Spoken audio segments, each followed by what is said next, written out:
Hey, David and Sheena, I'm here with Don Carnathan, your home inspector, and we're sitting here at the kitchen table at 105 Spruce.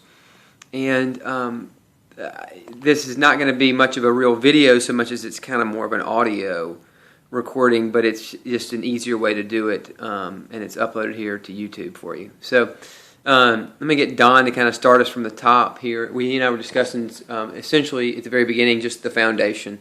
So he has a couple things to tell us. The house is a bit unlevel, being high at the left rear and lower to the front. The master bathroom is most noticeably unlevel.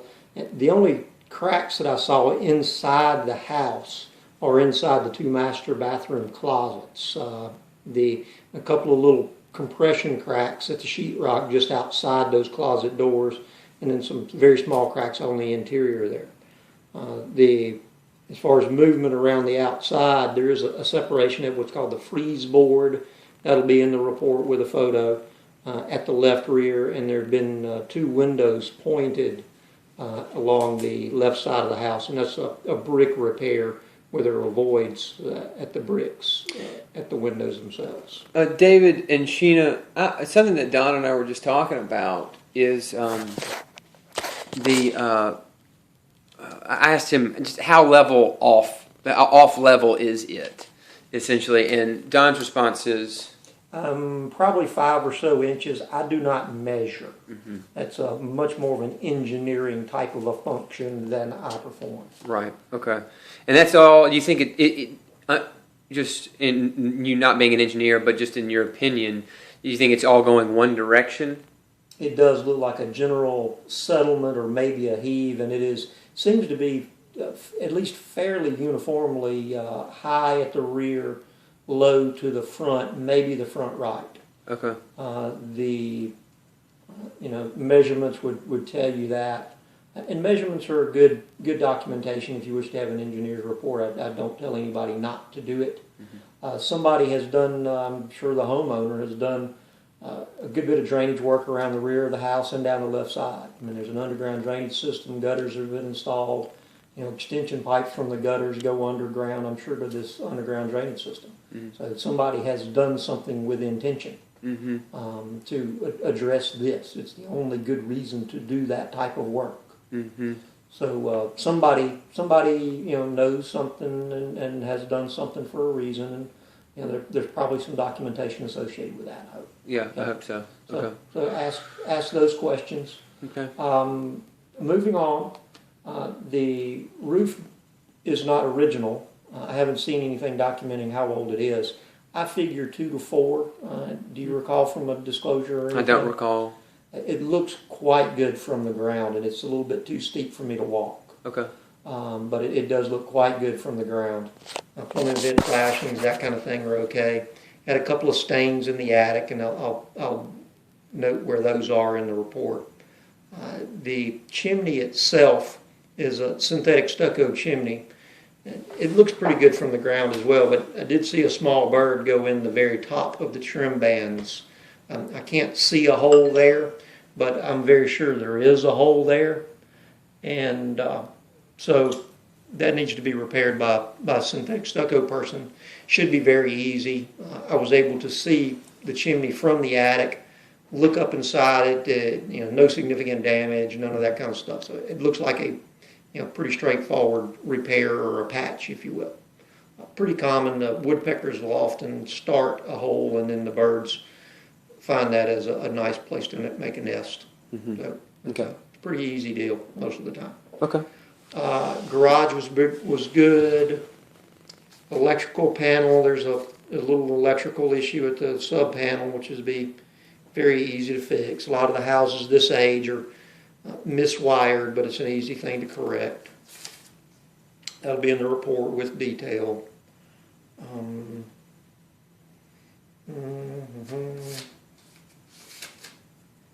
Okay.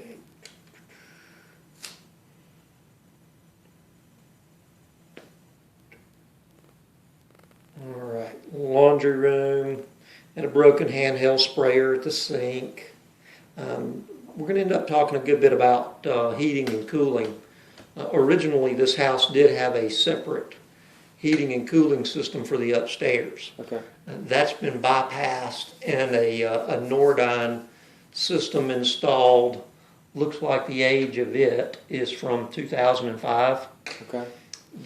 When they installed it, they bypassed the upstairs system and are now using a multi-zone ductwork system to heat and cool both the upstairs and the downstairs with one system. Mm-hmm. And it's a system and an array of dampers inside the ductwork that'll open and close and stop and block airflow to the upstairs part of the house, depending on demand. This is 2,900 square feet. It's a lot of square footage to do with one system. Mm-hmm. So, and this is a little complex. It's more complex than I'm comfortable saying there are no issues with those dampers. Mm-hmm. A bunch of electronic solenoids, all that kind of thing, that have to work correctly for the system to perform correctly. Okay, so, I mean, granted, it's a sophisticated system, but overall, the tonnage of the unit, is it not adequate for the square feet that we have? Or is it? The old school rule of thumb, 20 years ago, was 1 ton per 500 square feet. Mm-hmm. And that's, basically 2,500 square foot, 5 tons. Mm-hmm. That's most 4-bedroom houses. But when you get better doors, better windows, and better insulation, you start pushing that square footage ratio up. Right. So 27 is pretty darn easy to do, and all the way up to 3,500 is doable on one system when you are doing a lot of things correctly and doing a lot of things well. Mm-hmm. This house is well insulated, has cellulose insulation, and it was rated at R38. Mm-hmm. And somebody's made some effort on ductwork. Probably when they did this multi-zone system, they had somebody come in, maybe an energy background person, come in and reconfigure some of the ductwork and seal some of that and do away with some of the air leaks. Okay. So somebody that knows what they're looking at with multi-zone systems needs to look at it and give you a better educated yes or no of whether this will be adequate. Okay. Extremely hot, it might be difficult upstairs. Mm-hmm. Heat rises, and 2 months out of the year, it might be rougher upstairs and harder to control. Okay. Still might be less expensive to operate one system as opposed to two. Oh yeah, no doubt. So that may have been what they were going for, but it's kind of hard for me to know for sure. Okay. So this may very well do it, but I'm not comfortable saying it will do it in April. Right. Yeah. It's very pleasant outside right now, I guess. Yeah. If it were July, we would know. You got that right. So the water heaters are original, so they're old. Okay. Home warranty is the best thing to do there. Let's see. Bathrooms are pretty good. Slow drain at the hall bathroom tub. There's some hollow floor tiles in the master bathroom as well as the kitchen and the laundry, which is, may very well be associated to the movement. He's talking about movement in the foundation could be associated to some of that that hollow sound in the tiles. Like I said, bathrooms generally were pretty good. I'll have some comments there, but nothing overly concerning. As well as the interior was really quite good. The fireplace does have it is a real wood burning fireplace with a gas starter. The wand for the starter, the pipe for the starter itself is damaged, needs to be replaced. And I got a photo of it. Still a little difficult for some people to conceive what I'm talking about there, but it's a $20 part that needs to be exchanged. Okay. It's an easy deal. In the attic, there are 3 power vent fans to ventilate the attic. One of those is defective. It's got a seized motor, and had the water heaters there, and I've got notes on that. The doors going into the attic, there are 2 doorways.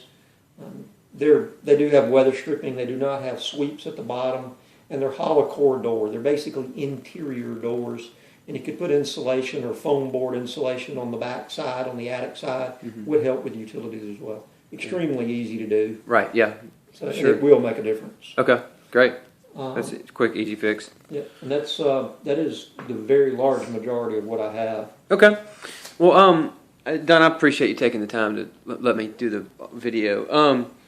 So guys, obviously the biggest question we have is some sort of documentation about what's going on with the foundation, and if we, if you guys are unsatisfied with what that documentation tells us, that we go and get essentially our own report on the foundation about what it is actively doing, if it is actively doing anything. Anyway, so I'll be in touch. Thanks, guys.